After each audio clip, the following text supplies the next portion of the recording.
You're looking at the American-made rocket and spacecraft that will return American astronauts to the International Space Station from American soil for the first time since the retirement of the space shuttle, last flown nearly 9 years ago. Today, we're giving it another shot with our partners at SpaceX. Wednesday's first attempt was postponed due to that wild weather. But if all goes well today, we will mark a new first in NASA's storied history and usher in the commercial crew era of American spaceflight. There's astronaut Doug Hurley getting into his spacesuit, and he's being helped by one of the suit technicians there. He has flown into space 2 times before. He was the pilot on STS-127 and 135. And there's a wider shot. You can see astronaut Bob Behnken also in view now. Bob is to the right of your screen, and he also flew on 2 shuttle missions. Bob is a native of St. Anne, Missouri.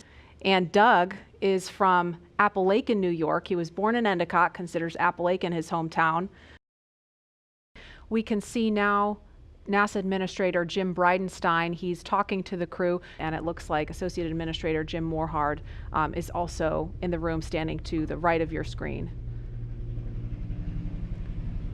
And these are great moments to get a last chance to talk to the senior leadership of NASA as they're about to go off and launch into the cosmos. And I think when you look at how Bob and Doug complement each other, and how these SpaceX suits, they really complement the astronauts too, because they're more form-fitted, they're custom-made, and this is a moment where they're getting ready to do the real deal. And Lauren, I think the integration of the suit and the vehicle and these seats is just really, really impressive how y'all at SpaceX did that. Yeah, the primary purpose of the spacesuit, it's a pressure suit. Now, the Dragon capsule is already pressurized, so even in the vacuum of space, the crew is safe when inside of Dragon. But in the unlikely event of an anomaly that causes the capsule to depressurize, we can actually flow oxygen or nitrox into the suit, and that will keep the astronauts pressurized in flight. So that's its main purpose. So it's that form and function, and some style there as well.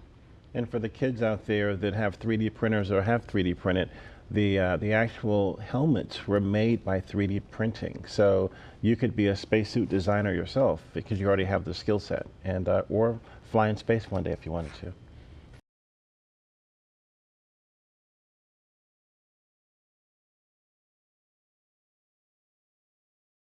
And we are looking at a live picture now of Bob Behnken and Doug Hurley walking down that hallway in the astronaut crew quarters. We just saw Doug wave at the screen, and they're just turning the corner, getting inside that elevator. And this, you can't see it from here, but there is a banner hanging there. You can kind of see it in the back. There's a banner hanging on the wall of the elevator with the signatures of all the people who worked on this mission. So it was really important for them to hang that up in there so Bob and Doug could see it. And there the doors are opening. Here they come. Great. And there they are, NASA astronauts. Small crowd, but big cheers. NASA astronauts Bob Behnken and Doug Hurley, Doug on the left, Bob on the right, waving to the crowd there to cheer them on.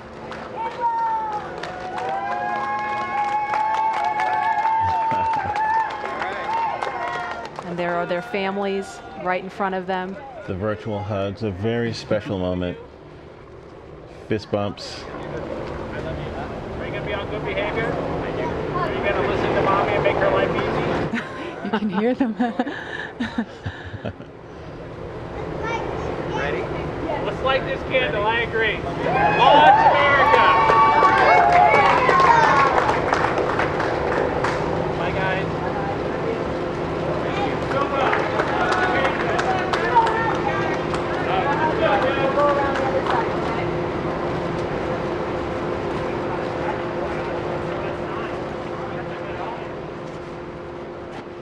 Now they are getting into the Tesla Model X that's going to take them to the launch pad, being strapped into their seats. Their suit techs are attaching their umbilicals, so integrated into the Teslas. These are not just the new Tesla you can just buy off the web or in a Tesla dealership. They've been outfitted with cooling units, and that white umbilical, similar to what you saw in the suit room, That umbilical is being connected to the suit to provide cooling air to the astronauts while they're on the way to the pad. And those Falcon wing doors are closing. Super sleek. A rapid departure from the Astro van.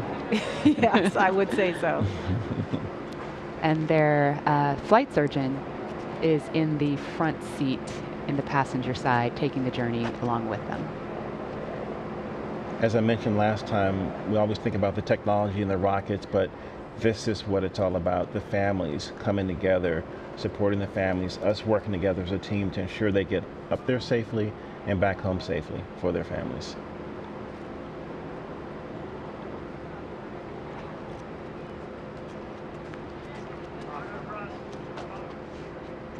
I couldn't hear everything they were saying, but I did catch Bob telling his son to be good for mom and make her life easy. As a parent, I appreciate that. Let's see that prominent NASA meatball.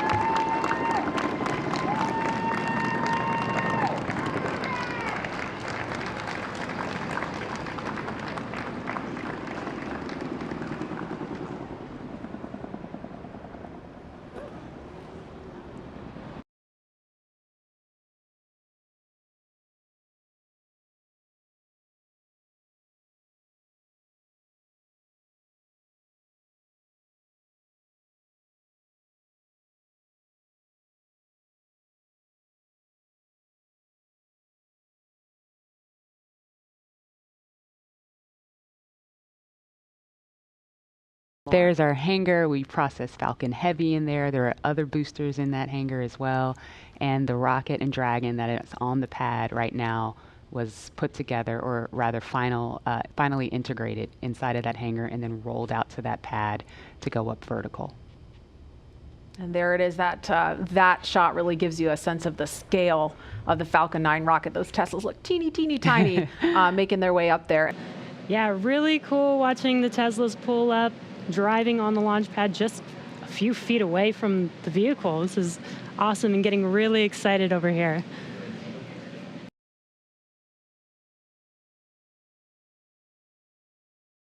Looks like they've already gotten out of the car and they are walking up to the elevator that will carry them all the way up to the 255-foot level, and then they'll have a couple of steps to get up to the level where the crew access arm is.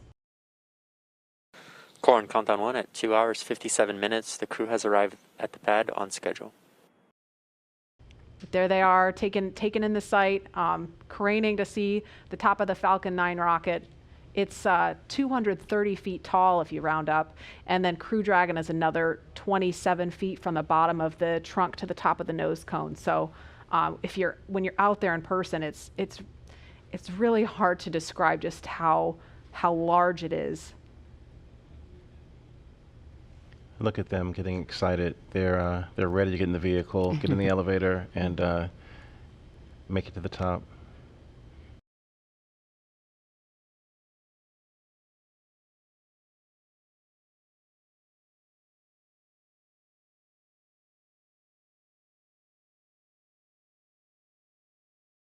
And we should hear a call any moment that the crew has arrived at the pad as they make their way up the stairs, and they're headed to the crew access arm now.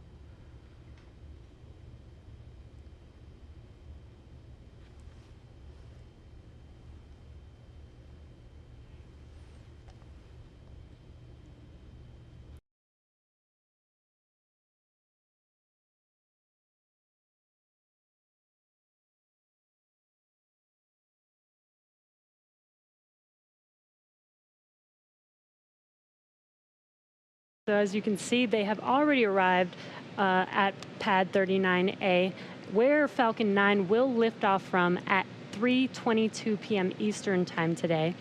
They have ascended the tall structure already, which is next to the rocket, and it's called the fixed service structure, and also have already walked down the corridor, which is known as the crew arm, which is what they're standing in right now.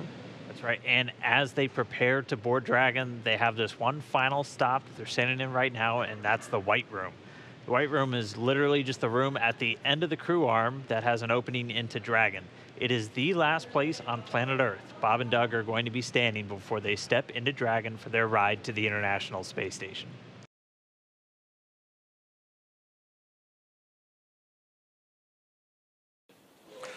Core on countdown 1 at T-minus 2 hours and 46 minutes. The crew has arrived at the White Room and its ingress is in progress on schedule.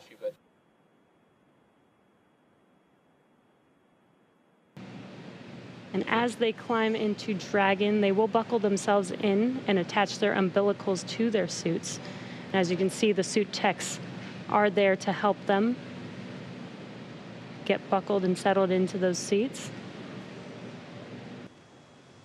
And we can see the seats slowly start to rotate. Again, they're in this down position just to make it easier to climb in and out of Dragon. They'll rotate to this launch position to put their backs a little bit more parallel to the ground.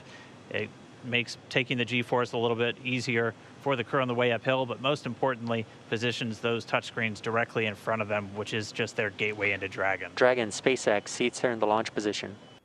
We copy. And launch control clear to retract the access arm on time. SpaceX Dragon displays are configured for launch. Copy. Bob, Doug, on behalf of the entire SpaceX team, it's been a huge honor to help you get ready for today's historic mission.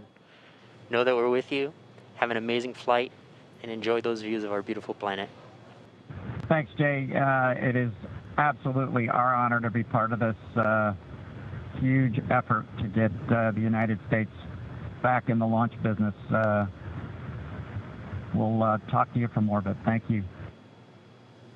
Copy all. Thanks for those words. Falcon 9 is in startup. Dragon is in countdown.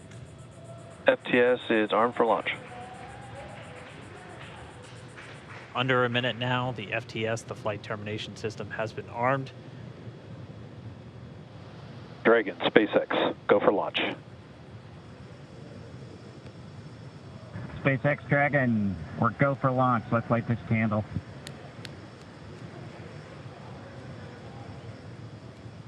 T-minus 30 seconds.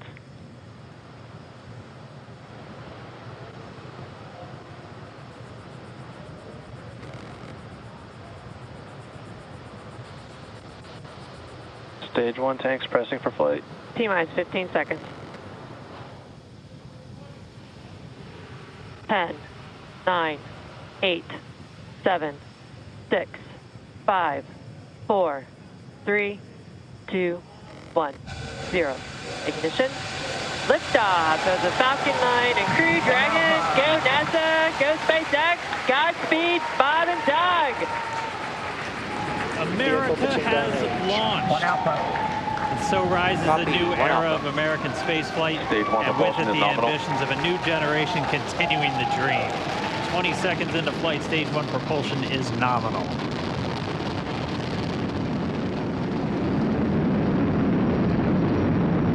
T plus 30 seconds into this historic mission.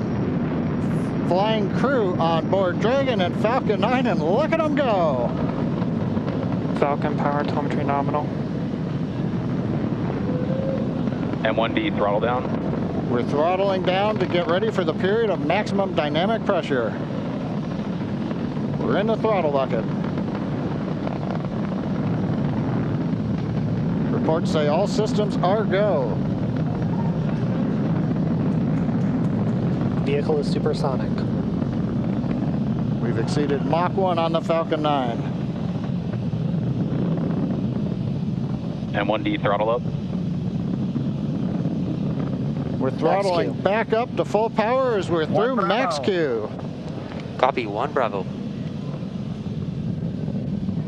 And we heard that 1 Bravo call out. That's just the second abort zone that they're in. They'll continue to be on this until the first stage has done its job and they switch over to the second. At this point, Bob and Doug pulling about 2.3 Gs, 2.3 times the Earth's gravity, already moving at over 1,500 miles per hour. We've heard the call out for MVAC engine chill. That's getting the MVAC engine ready to light. That'll come at about 2:44 into flight. Right now, everything continuing to look good. Next major event coming up is going to be the triple We'll have main engine cutoff of the 9 first stage engines, stage separation, and then ignition of the second stage engine to continue to carry astronauts into orbit. Coming up in about 20 seconds. M1D throttle down.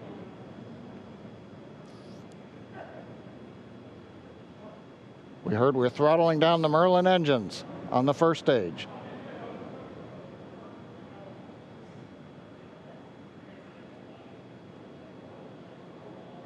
And we have MECO. MECO. 2 Alpha. Falcon stage separation confirmed. Copy, 2 Alpha. MVAC ignition.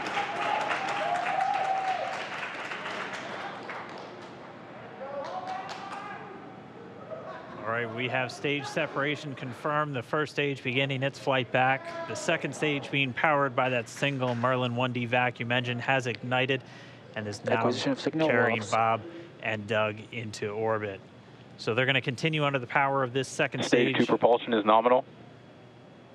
Which will cut off at SECO, or second engine cut off at about 8 minutes and 44 seconds into today's flight. So a little over 5 minutes to go still on this second stage. You heard the call out 2 Alpha, so they're now in the longest abort zone that carries them all the way from about North Carolina up the eastern seaboard, almost to Canada. Things looking good though, getting good call outs, nominal propulsion on that second stage. Bob and Doug continuing to make their way into orbit.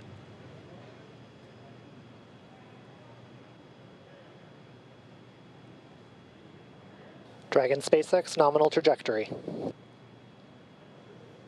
Acquisition of signal in Bermuda. SpaceX Dragon nominal trajectory. All right, here in nominal trajectory, so Dragon pointed in the right direction, continuing to make their flight uphill. Heard acquisition of signal Bermuda. That's one of the other ground stations that they're using to get telemetry and data back from this spacecraft. Stage 2 propulsion is still nominal. And while they continue uphill, looks like we are getting a view of the first stage as well.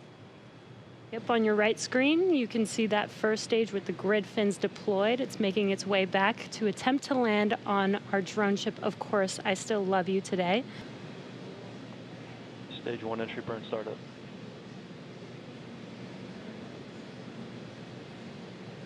And there is that entry burn beginning. This burn lasts about 36 seconds long. Stage 2 FTS is saved.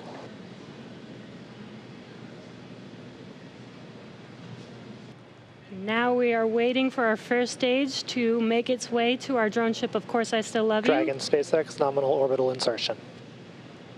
Didn't get confirmation, nominal Dragon orbital copies, insertion. nominal orbital insertion. And what you're seeing on your screen is a live view of our drone ship, where our first stage will be coming down. Looks like we lost that live view, but we'll wait for confirmation of that landing shortly here. Falcon 9 first stage is successfully landed. And there you can see on your screen, Falcon 9 has landed. This is the first Falcon 9 to carry humans to orbit, so very exciting for us. And as you can see on your right screen, Bob and Doug are still making their way to their targeted orbit. M1D to recovery 1. So exciting today. M1D. It doesn't stop. It does not stop. All right, we did hear again that call out, good orbital insertion, so that means Falcon 9 and Dragon right now exactly where they're supposed to be. M1D to FRC on recovery 1. And it's right at about 12 minutes when Dragon will separate. Looks like we saw a 0G indicator floating around there. I know Bob and Doug owe us a little bit about what exactly that is that they brought up with them.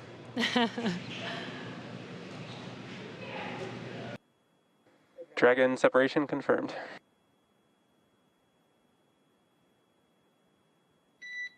Countdown 1 is unmerged. Separation confirmed. And there's that call out. Dragon is now officially making its way to the International Space Station today. Dragon SpaceX with that separation call. We have a few words for you from our Falcon 9 team. standing by. Dragon, Chief Engineer on Dragon to ground.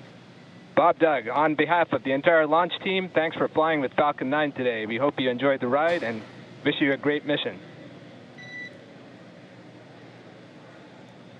Thanks, Bala. Congratulations to you and the F9 team for the first human ride for Falcon 9, and it was incredible. Appreciate all the hard work, and thanks for the great ride to space.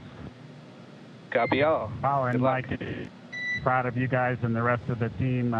Thank you so much for what you've done for us today, putting America back into low Earth orbit from the Florida coast. Copy all. Good luck. Godspeed.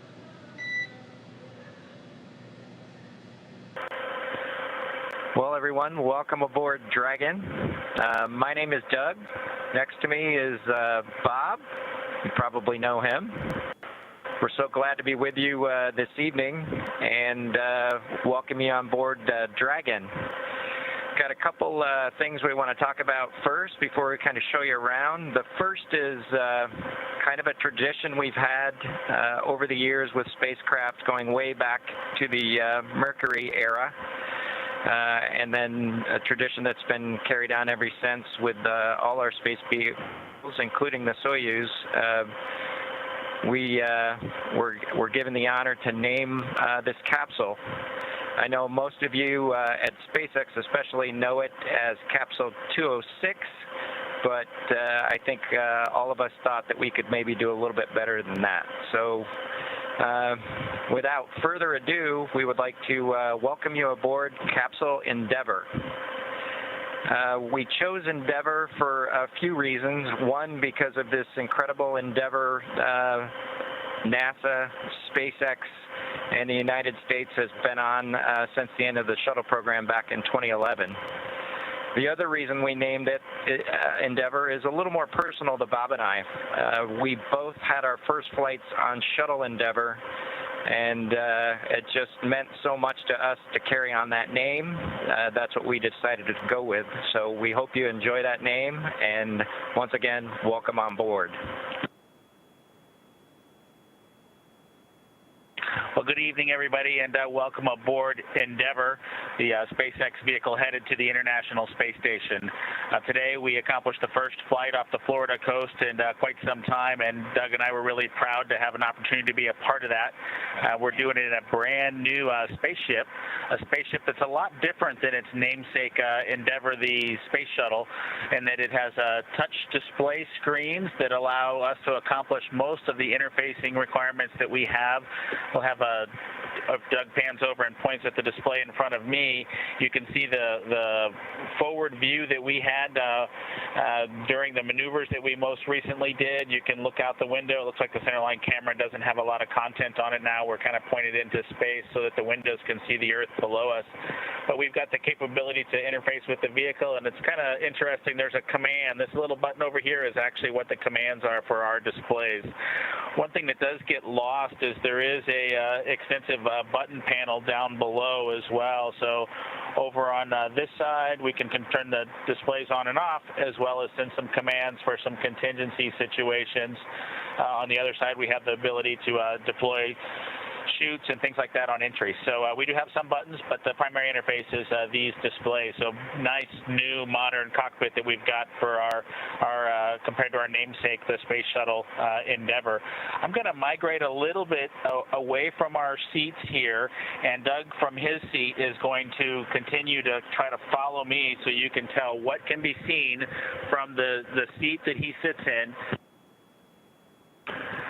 So from his seat, when he is inside in the vehicle, strapped in, this is what his view actually looks like. You can see a window off to the one side. We each have a window that we can view out and see what's going on outside.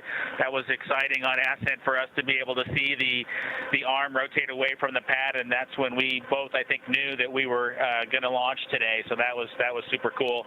I've got one on my side as well. The hatch that we came in is the hatch that's right behind me. It is a little bit of a tight quarters, but I'm going to try to demonstrate some of the capability that we have now that we're in zero gravity. So I think I was requested to do a backflip. I'm going to kind of do a side spin, which is a little bit of a permutation on that request. So hopefully you can see what it's like to actually float in zero gravity. And Doug and I are super excited that we got the opportunity to do this again today, even before the end of May. So that was super cool.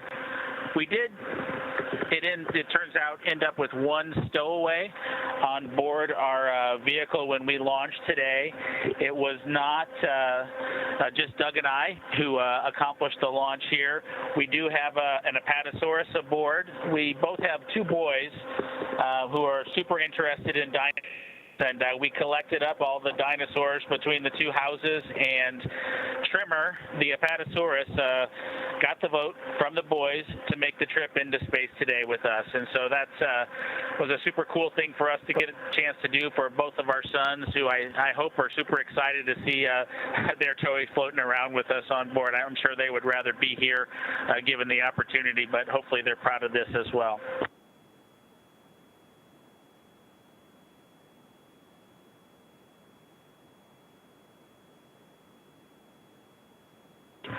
Okay, as we work our way towards one of the windows, unfortunately it's getting a little bit dark, but I don't know if Bob can pan over here. We just passed off of the coast of Newfoundland, and we're headed over to over the Atlantic right now.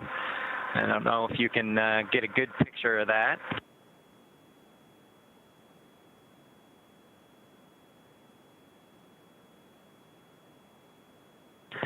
Anyway, hopefully you enjoy that view as we pass over the Atlantic. And I think with that, we will work ourselves back into the seats and wrap things up for this evening.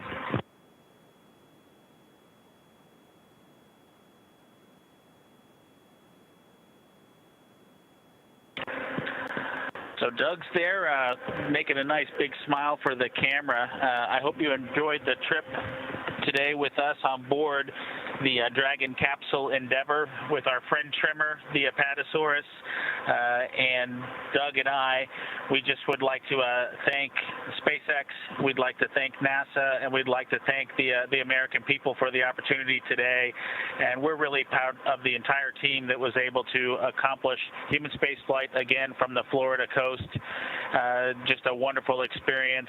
Doug and I are just so proud to be a part of it, and just want to thank everybody who gave us this opportunity and worked so hard to make this happen today. So with that, I think it'll be good night from Capsule Endeavour. Good night to everyone at NASA, at SpaceX, and the United States, and congratulations to the teams that got us into orbit. And we're looking forward to seeing Chris Cassidy and his Russian colleagues on board the International Space Station tomorrow morning. Good night, Megan and Theo. And Karen and Jack.